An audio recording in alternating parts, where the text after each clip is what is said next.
Love this podcast? Support it and sponsor today. Simply head to ozcastnetwork.com for details.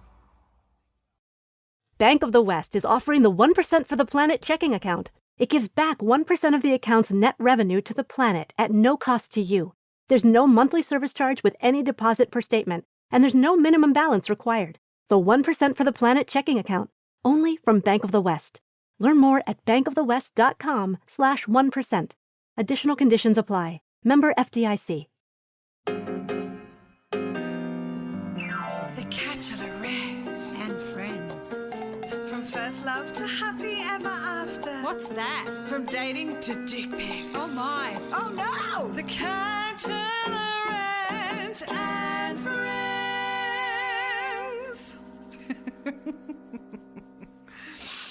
Oh, I love a good dick.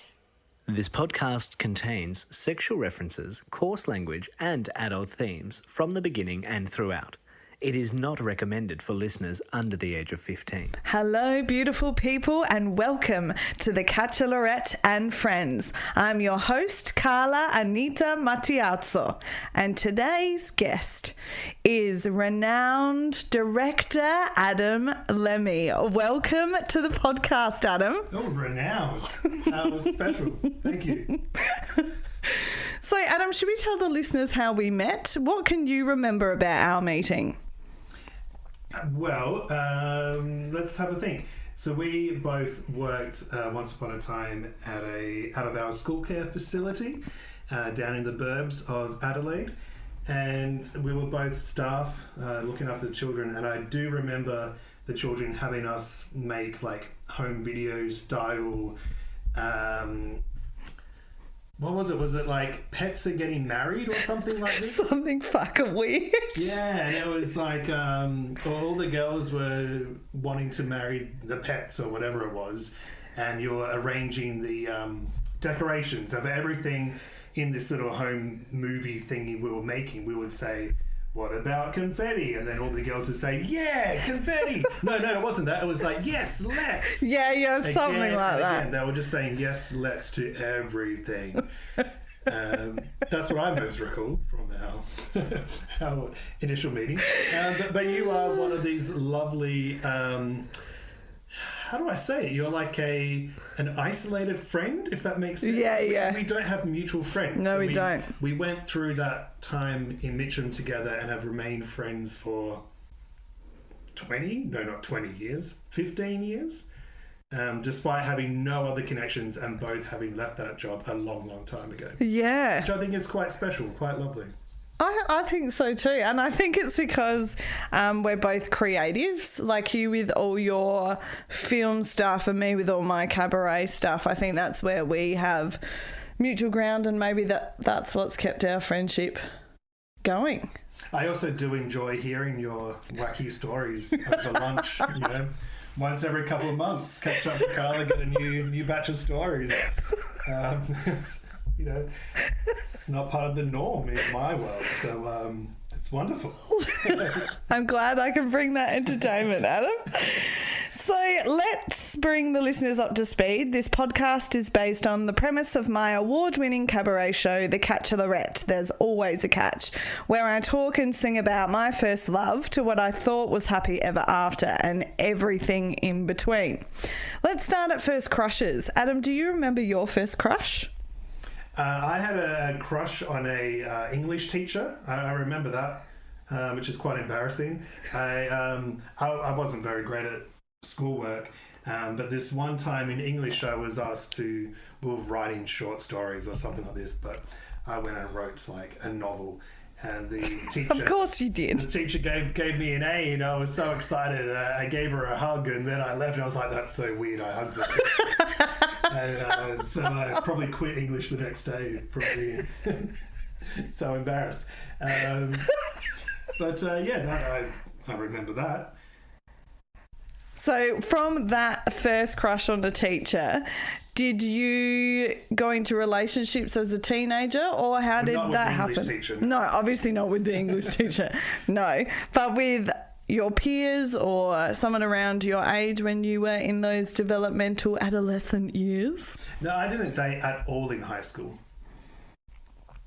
Was there a reason for that? No, I was too fearful to ask anybody out, I guess. Like, you know, that kind of thing is kind of overbuilt in our heads, I think, for many people at a young age. The idea of someone turning you down is so devastating when really it shouldn't be. Yeah, it should correct. just be a matter of like, hey, do you want to go out sometime? And they say no, and okay. And you move on. That should be fine. But Yeah. for some reason, in a teenage brain, for, you know, some teenagers, it's such a devastating thought. Yeah. So, Hey man, I still have those thoughts now, Adam. I don't, yeah, it's not just a teenage thing. Like, I have absolute fear and anxiety of being rejected. right. Yeah, well, I'm sorry to hear that. But so, yeah, it wasn't probably until I was like 19 I had like a first actual girlfriend. And it's not that I wasn't interested in anyone else before that, but I just had never, found the courage to do anything about it, I guess. So what was the difference in your mindset in regards to obviously not approaching anybody before, and then when you were 19, how did that relationship happen? I do not remember.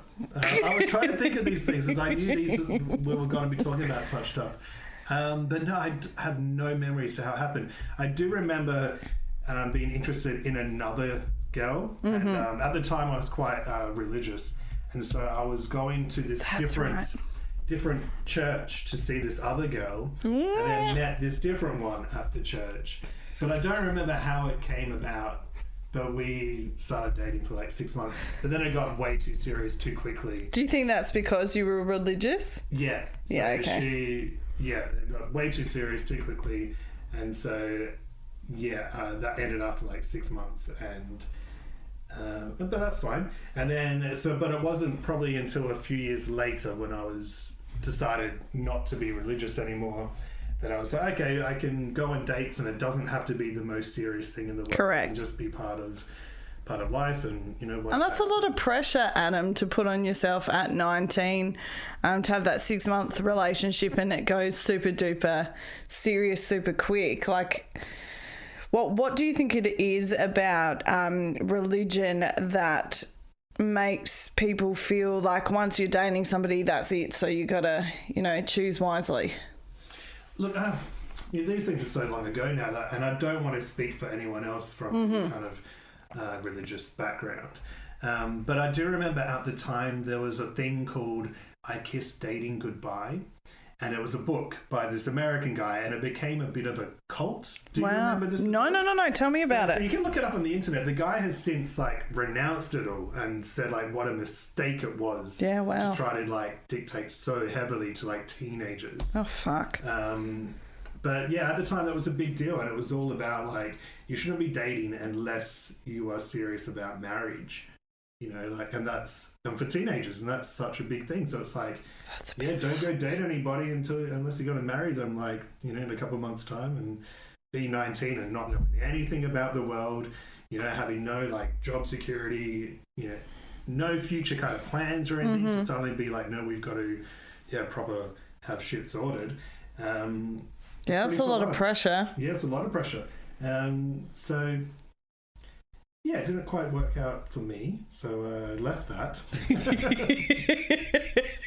Wise decision. So the relationships in my 20s weren't about that. It was about let's see what happens, and it could go either way, and taking it day at a time. So without that pressure on you and the relationships that you had, taking one day at a time, did you find out more stuff about who you are as a person, irrespective of the relationship? Did it make you see yourself in a different light without all that pressure on you? Well, I guess you do kind of learn, what you're looking for in somebody else, which is pretty important. And it may take a few relationships before you figure it out. And so that kind of stuff is, I think, really quite crucial. I don't think I've had any proper bad relationships. I think they've all been positive and a lot of learning. Well, that's lovely. Grateful for. And it is about learning about what you want from someone else, and what your needs are and who you are, and when it's a good amount of time to be on your own or when you want to be with someone else. And Yeah, so I think you do learn those things in those first few relationships in your 20s. Yeah. Yeah, well, you'd hope so. Some people are not even remotely switched on to trying to be open to the lessons, so it's good that you were, Adam. So in the show, I obviously talk about, well, not obviously if you haven't seen it, but I talk about the catches that I've collected. I've seen your show. Yeah, I'm talking about the listeners. But as you know, Adam, I talk about the catches that I've collected along the way. Like, for example, one of my catches is... and a complaint that has been made by all my adult boyfriends is the amount of toilet paper that I use. And I mention this nearly every podcast as well, so the toilet paper issue is not something that our listeners don't know about. And then I go on to talk about there's different chapters in the show, like, for example, timing and families are a catch. One in particular, a couple of high school boyfriends, actually, both their mothers fucking hated me. So have you had any catches in your romantic life, or maybe lessons that you've learnt along the way? Yeah, look, catches, we all have our quirks, and I think that toilet paper thing you mentioned is more a quirk, which is, like, completely reasonable, because it's like, yeah, we're all people and we develop quirks and eccentricities, and that's what makes us who we are. Correct. Which I think is actually a really positive thing, but it is like something you need to learn about the person you're going to be with, and be able to be like, oh, okay, that's them, and why bother trying to change a quirk? Yeah, if they're a glaringly, like, bad shit, then it's like, well, I need to leave this relationship. Like, if someone is sexist or racist or whatever, then it's like, well, I'm not going to fix that, but I'm just going to go. Yeah, so yeah. Whereas, like, using too much toilet paper, who gives a shit? Like, no pun intended. I've got plenty of quirks. I like to have, before I get into bed, even though the bed sheets will get rustled, I do like to have them neat as I'm getting in. Yep. And often, so when I go to get into bed, I'm like adjusting the corners of my sheets, and every time my current girlfriend is like, what are you doing? Whatever. What the fuck are you doing, man? That's your thing. And so that's fine. And she has her own quirks, and it's like, well, they're not evil things. No. No one's out to attack anybody with a little quirk. I'm sure there are more. So, yeah, when it comes, I've been quite fortunate, I think, in most relationships that people I've been with have had very welcoming and positive families. So I've never kind of dealt with that kind of dilemma. Yeah. So that's been really quite wonderful. Like, I've always felt quite welcomed with other people's families. That's nice. It is. It's very nice. That makes it easier. Yeah, and I also know that my family is very welcoming of new people. Yeah, your parents are lovely. I've met your parents a couple of times. Yeah. They're lovely. Yeah. So that kind of side of things I've never really had to deal with, I guess. Was there more to your question? I can't remember. But as we were talking about the catches and the way you spun it into a quirk, I really like that. And just another quirk popped into my head. I have this thing when I'm watching TV that I have to have the volume at increments of 5. I can't have it. So it can't be at number 19? No. Yeah, okay. I see what you're saying. And that might piss somebody off. Like, if I'm adjusting the volume... There's a big difference between 15 and 20. I know.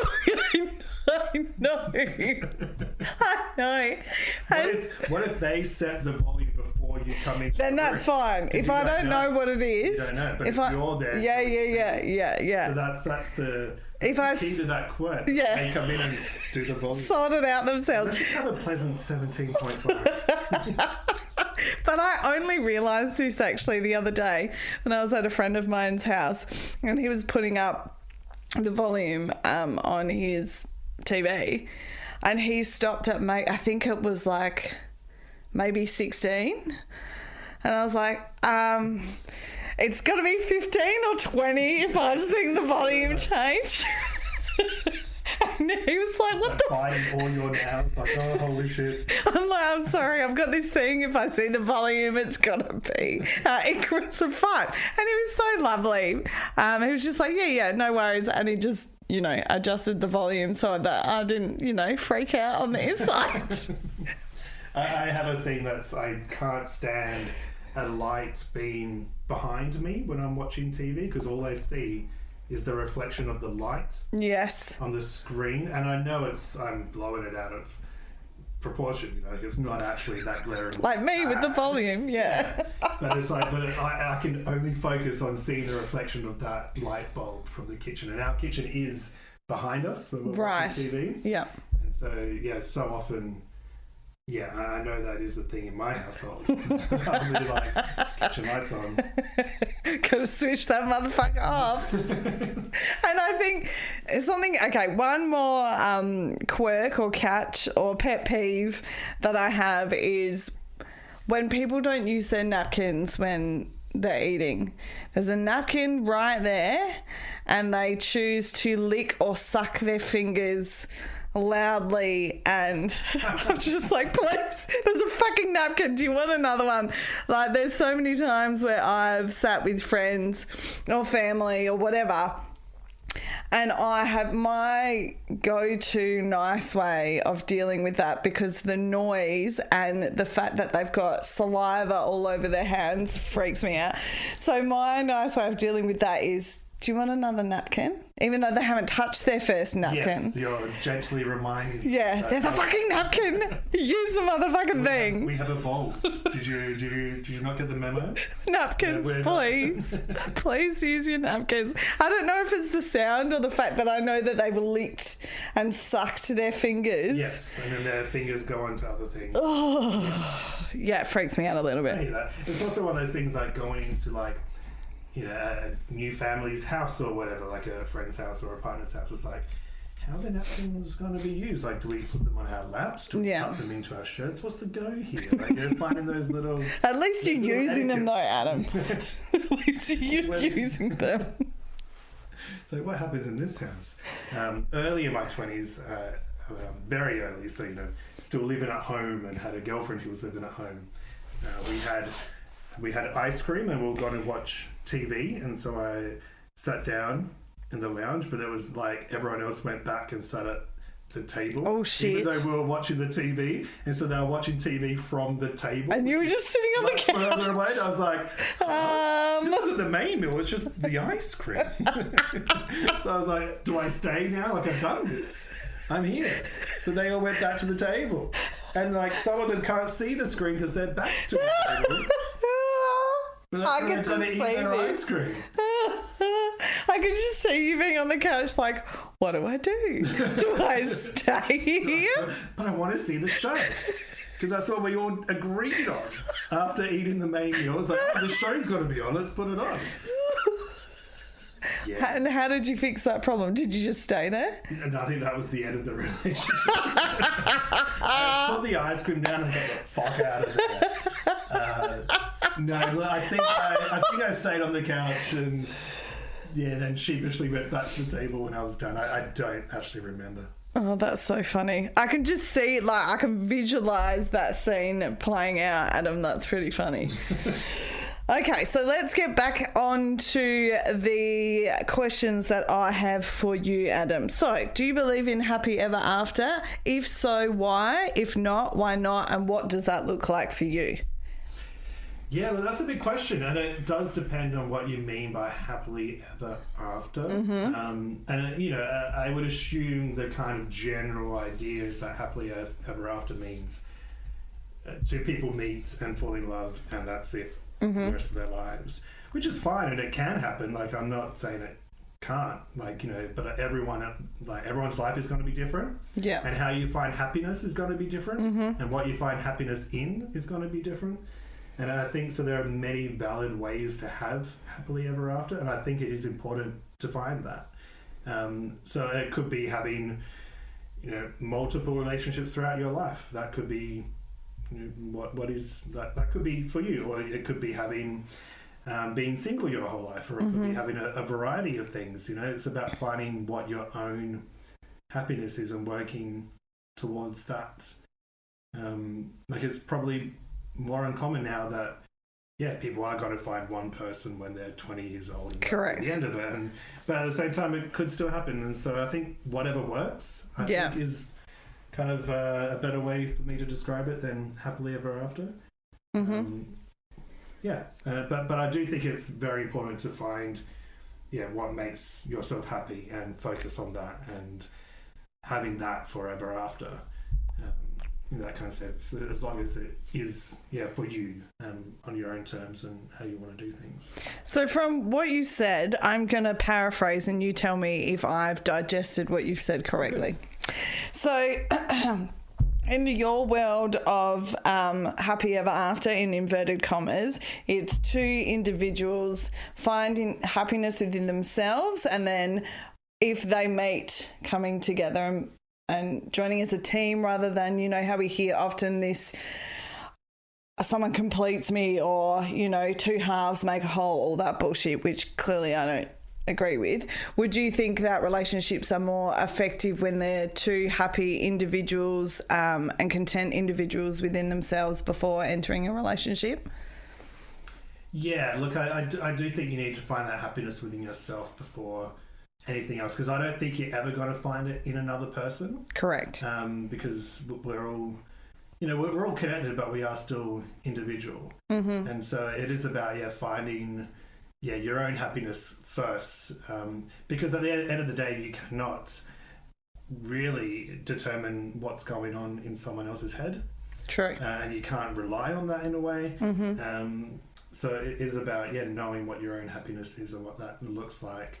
And then if you find a great partnership along the way, then that's wonderful, and whatever kind of works. It may not be with the same person forever, or maybe a few at a time, and maybe whatever. Like it generally, I think is whatever works. I think I'll keep saying. Yeah, I agree. I think the more I'm doing this podcast and talking to a variety of people from different walks of life and life experiences, I think that that's a common thread, which is a beautiful thing. I think whatever works for the individual and their lives, I think that's really important. And just like the amount of pressure you're putting on someone else by saying, "I'm only happy if I'm with you." Yeah. Yes. That's kind of insane. It is fucking insane. That'll drive the other person crazy. Yeah. And you won't be happy anymore. So it's like, you really got to put that on yourself. But do you think that expectation of somebody else making someone happy comes from the maybe reality TV, Disney, how we've... rom-coms, for example? Do you think that concept has come from Hollywood per se? Well, but it would have come from somewhere before that. Mm-hmm. So look, I don't really know. Like, it is an appealing idea to think that you're going to, because obviously love is a very powerful feeling and it's a very positive thing. And so lifts us up where people are. Yeah. And so it is, and it is easier, I guess, in a story to show it happening between two people than showing it happening within one person. Mm-hmm. And so maybe that's what's happened over however many years, I'm not sure. So from a film director's perspective then, just what you touched on, it's easier to create a story between two people than it is to show happiness with one. Can you unpack that from a lens of a director, say developing a story, if you were to develop a romantic storyline? Yeah, look, it was quite a profound thing, I just said, wasn't it? It was. I don't quite know how to unpack it. But in a lot of romantic stories, it is about two people meeting, I guess. Name a romantic movie, and there'll be two people in it, right? Mm-hmm. Mm-hmm. Yeah. But I'm sure there are movies in which somebody finds happiness within themselves as well, but it's probably not as common. But even before movies, like books or whatever, it's because I think when you're telling a story, you want to like, because life is so long and so many things happen in it. But then when you tell a story, you've got such a finite amount of time to tell that. So you're just packing in the most dramatic stuff. Gotcha. You know, and so it is about, you know, your love relationships or near-death experiences or whatever else it is. Whereas then in actual life, like, yeah, the peaks aren't as high. Maybe they're kind of more flat line in a way, or a wave. That makes sense. Make any sense? Yeah. No, it totally does. So speaking of romantic stories, something that in the show I touch on through song mainly is heartbreak. So can you tell us a little bit about what gets you through heartbreak? How do you get through those low points in your romantic life? Yeah, look, okay, so I think, because we all have downtimes, times that are hard for us, and heartbreak can be about many things. It doesn't necessarily have to be about a romantic relationship. But I think what gets us through the most is our own self-expression, how we want to express ourselves and share our stories, which could be about talking to people, or it could be about trying to make a thing. Yeah, but I think how we want to express what we're going through is actually really important and worthwhile. I think the last thing people should do is bottle stuff up. I think it's always important to get things out, whether it is in art or just talking. Some people aren't great with talking, so they'll go, make a painting or whatever it is, to kind of express how they're feeling and get those emotions out so then they can also understand them, which I think is really, really crucial and a really wonderful thing. I think it's really important to kind of sit with sadness and sit with heartbreak and let that be a thing as opposed to trying to just ignore it and push it away. And distract yourself. Yeah. I don't, like, you can have your time for distraction and, go out and get drunk with some friends or whatever, but at the end of the day, you do need to process whatever it is that you might be going through. Because otherwise it's just going to explode in very negative ways. So Correct. You kind of find a way to positively put it out there. My recent short film is called Killer Love, and it is about relationship breakups. And so I did go through, after a long-term relationship, a breakup, and it was confusing and messy and heartbreaking and all those things. And so I decided I would put that into a horror movie, and that's kind of excellent. I kind of processed that and worked through it, which has ended up being a very wonderful and positive thing. Yeah, it's great. It's a great film. It's hilarious. Thank you. It's very funny. So basically, okay, you've touched a little bit on people expelling their emotions through creative outlets. What about, because this is what I always wonder, because when I go through something emotionally, my way of coping is putting it into a show or creating something or writing something. So I always worry about people who don't have that creative bone. I guess some people use exercise as a form of emotional release, which I find very helpful. It helps with my mental health, making sure that I'm active on the regular. How do you think other people who do not have that creative outlet or skill, how do you think other people deal with heartbreak, Adam? Well, I think there's a couple of things going on there in what you've just said. So it's like, because there's always that initial period with a heartbreak in which you just want to go eat ice cream, or you just want to watch crappy movies, or you just want to do whatever, and that's all very valid, very important stuff. Yeah. And then you just talk to someone about it. And then I think, like, for a lot of people, it might stop there, and that's actually completely okay. Sure, yeah. They've gone through that initial grief, and then they've shared about it with friends. And I think as long as they get through those processes, I think that's okay for a lot of people. I do worry if someone would just bottle things up and not go through those processes, because they might just stick on that initial kind of grief period. But I can't speak for anyone else. Yeah. But I think it's just really important to get to those points. And then as far as like having a creative outlet for things, I think there's something else going on in which, you know, it's people that want to tell stories. It's about connecting shared experiences with Yes. people. So I think for me, my initial, grief and heartbreak was recovered from. Like I had moved on from that, which was great. But then making that film was more about connecting those stories with more people. And because once you start talking about these, like, everyone goes through heartbreak, everyone goes through grief, it's a universal thing. And so you can connect with people once you start sharing those stories. And I think there's a desire for a lot of people to do that and to build those connections. And I think we need those people. I agree. I totally agree.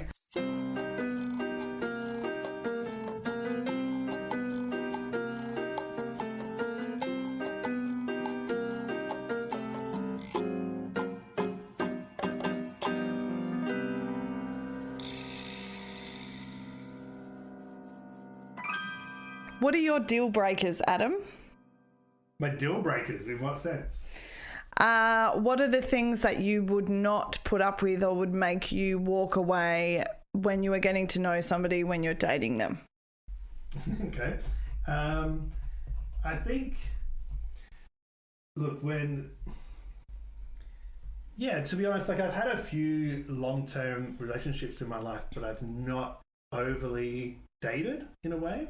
Like that, I have, but not extensively.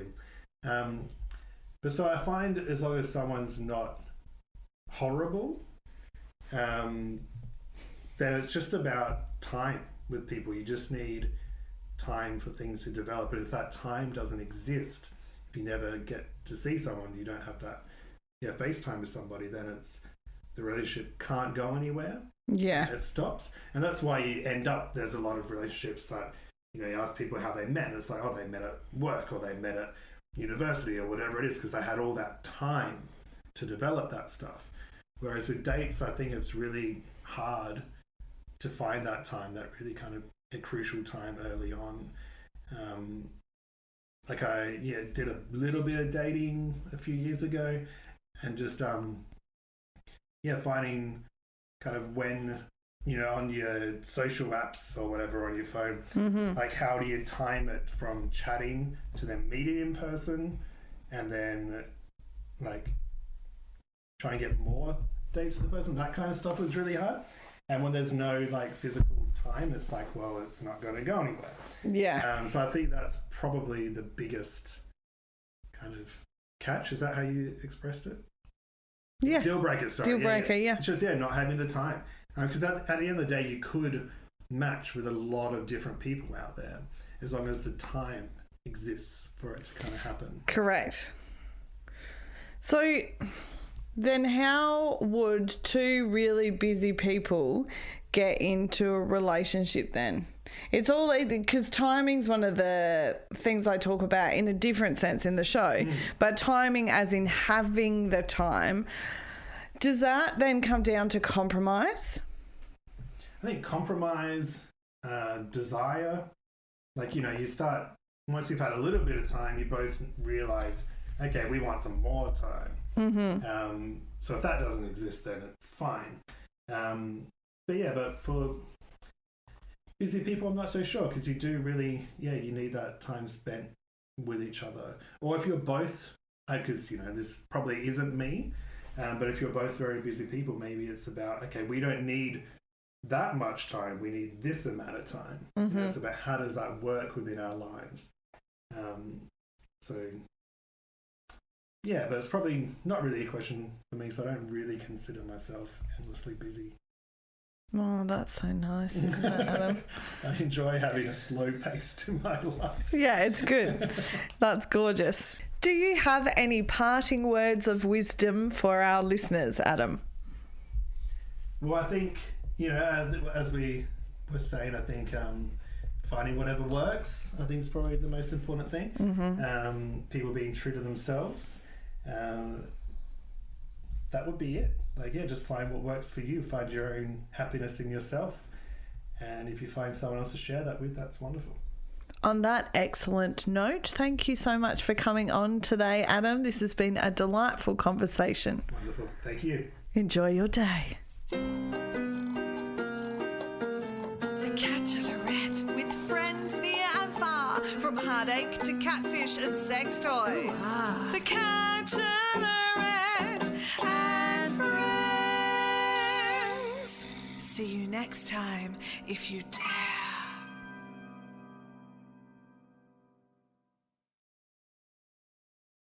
Bank of the West is offering the 1% for the Planet checking account. It gives back 1% of the account's net revenue to the planet at no cost to you. There's no monthly service charge with any deposit per statement, and there's no minimum balance required. The 1% for the Planet checking account, only from Bank of the West. Learn more at bankofthewest.com/1%. Additional conditions apply. Member FDIC. Love this podcast? Support it and sponsor today. Simply head to AuscastNetwork.com for details.